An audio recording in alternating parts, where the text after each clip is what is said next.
This little video is going to be about how to use a scanner.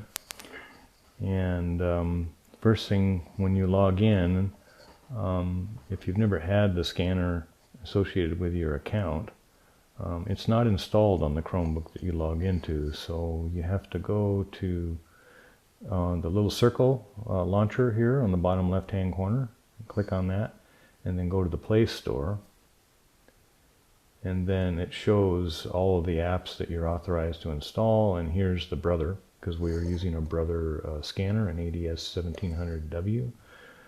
In this case it's already installed, but if it wasn't, it would say install and would go through the process. So since it's already installed for me, I'm just going to launch it here, and it's called the iPrint and Scan. And then when you run it for the first time, it's going to give you this licensing agreement, and notice that the yes is grayed out, so you have to actually go all the way to the bottom before you're able to select it. So once you select it, it comes up and says, do you want to select the scanner now or later? Well, we're going to do it now. And then it comes to this screen, but I'm noticing that the scanner is not even turned on yet, so we're going to have a little look at the scanner, and we're going to talk about the different components. There's two different places to feed documents into the scanner. One is like a full-size document that goes in the back here, that gets placed in the back, and then there's another spot right in front here for credit card size things. And depending on which slot you're using, you have to make sure this switch is in the right spot. And right now I have it set up for full-size scans. The power switch is right here, and I'm going to push it and turn it on, and you'll notice that when it first fires up, the green light blinks, and then the information panel says Brother. And the blinking light is actually the scanner trying to find the wireless, because it's already been pre-configured to connect to the wireless at any of the District 21 routers. So it found the wireless, and now the green light is solid. If your green light continues to blink, then somehow it's not able to see the router. So you'll have to troubleshoot it from there. So I'm going to go back to the computer screen now, and we're going to look at that. And right now, one more thing, on the scanner rather, there's a label I've placed on here that has the IP number on here, and you'll need that for the software. So we're going to switch back to the software, and this screen, after it's been searching for a while, it says I can't find one. You always have to, for some reason, set it manually. So I'm going to go up to the right hand corner and set it manually. The IP number that's on the scanner is 10.11.12.91 in this case. And as soon as you put the IP number in there, it sees it, so then you can select it. And then what it wants to do is bring a browser up to take you to the Brother site, which is a little bit annoying. So you have to just close that tab and return to the scanning app, which is down here on the taskbar. And if it's never run before for you, one thing that I recommend doing is right-clicking on that icon and telling it to pin to the taskbar, so you don't have to dig for it so much to find it. So I'm going to go ahead and say, let's get a document ready to scan. And what I'm going to do is show you a little bit about how that works.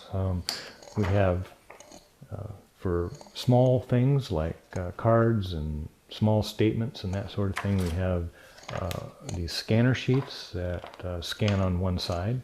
And what I'm going to do is I'm going to take a avoided check, and I'm going to stick that at the very top here on the scanner sheet.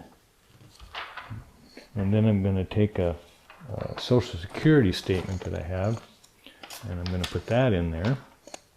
Let's back this off a little bit so you can maybe see more of what I'm doing here. So now I have the the canceled check and the Social Security statement in here. And you know what? I can get one more thing in here. And incidentally, it doesn't take any kind of hard cards, but we're going to pretend my voter ID here is a Social Security card, and we're just going to stick it on the blank white space here. And then we're going to brush it, hopefully creating some kind of static electricity to hold things in place. And then we're going to go ahead and stick it. It has to be on this side like this, because it scans on the front side when it's doing single-sided. But we're going to now we're going to switch back to the, and we're going to go ahead and click scan. We're going to tell it to go ahead and do two-sided flip-on long edge, and you'll understand why here in just a second. So even though it's a single-sided scan for this particular sheet, we're going to stick to double-sided. The reason for that is because we're going to try to get everything into one PDF to make it convenient for the counselor. And what's going to follow this is going to be the intake sheet, and the intake sheet is double-sided. So here we go. We're going to go ahead and scan this. And you can see how it's fairly quick. So the next thing I wanted to do is I wanted to scan a driver's license card, and a driver's license is a hard card. So what I'm going to do is switch this switch over to the card side, and then I'm going to carefully stick this, line it up with these two lines right here, and make sure it goes in squarely, and it just sucks it in. If it doesn't go in square, just go ahead and tug on it and take it out again, and then just stick it in again squarely. Yeah, it's still not in there quite right. You need to really get it between those two lines. All right, so now I can just go ahead and go back to the computer and go ahead and hit scan again. And then you can actually see how it works.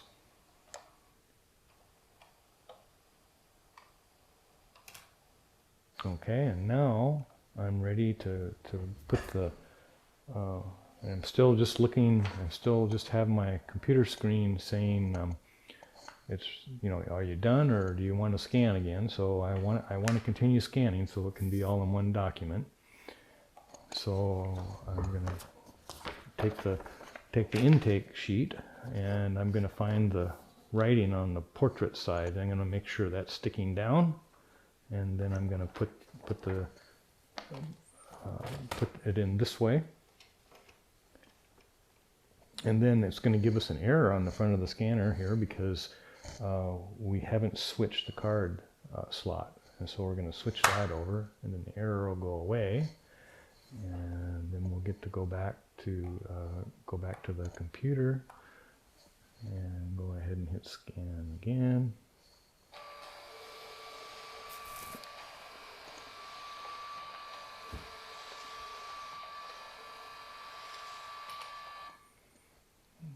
Okay.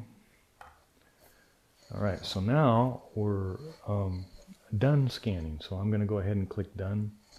And it's going to bring up all the scans. And we have a few extra scans here because I did the card twice and I did the first page twice. But really, you just kind of go through here and look and make sure everything is, you know, not crooked and looks like it's legible. You can actually double click and then use the arrow key to kind of go through and look at everything in there, just make sure everything's square and readable, because the counselor will have to bring this up and read it.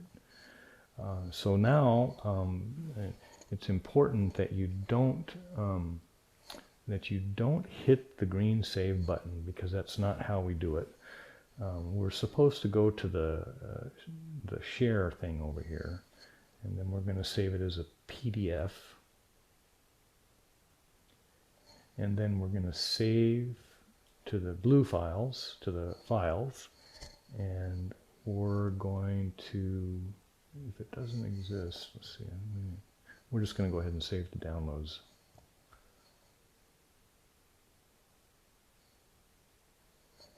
Oops, I'm going to do that again. What we need to do is we need to be in files here. We need to make sure that there's a folder in here under downloads that's called TSO scans.